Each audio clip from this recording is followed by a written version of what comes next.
কি কি ভাবছেন? দোকানের কেনা? একদমই না।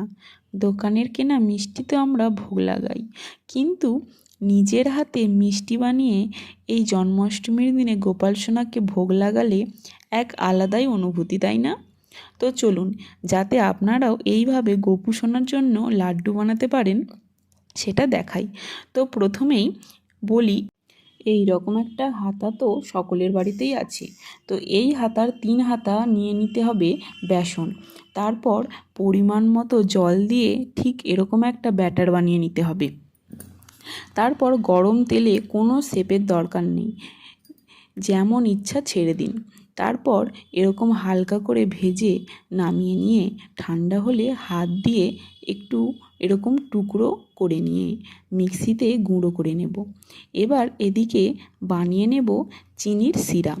তার জন্য এখানে সেই হাতারই 3 হাতা দিয়ে দেব চিনি, তারপর দিয়ে দেব 3 হাতা জল।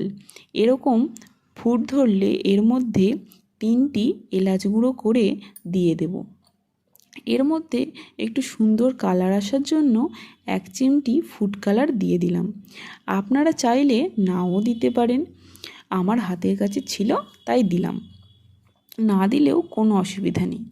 এরপর চিনির শিরার মধ্যে গুঁড়ো করে রাখা বেসনগুলো দিয়ে ভালো করে নাড়াচাড়া করে দিয়ে দেব কিছুটা পরিমাণ চারমগজ। এবার এটাকে নামিয়ে নিয়ে কিছুটা ঘি দিয়ে গোল গোল লাড্ডুর শেপ দিয়ে নেব। প্রথমে হাতে এরকম ঘি নিয়ে তারপর লাড্ডুগুলো বানালে হাতে চিপকাবে না। তো এইভাবে লাড্ডুগুলো বানিয়ে নিয়ে আমি এখানে ডেকোরেশনের জন্য কয়েকটা কাজু বাদাম এভাবে গুঁড়ো করে এর মধ্যে দিয়েছি। আপনারা চাইলে অন্য কোনো ড্রাই ফ্রুটসও দিতে পারেন। তো এবার আর দেরি কিসের? ঝটপট গোপাল সোনার জন্য বানিয়ে ফেলুন এরকম লাড্ডু।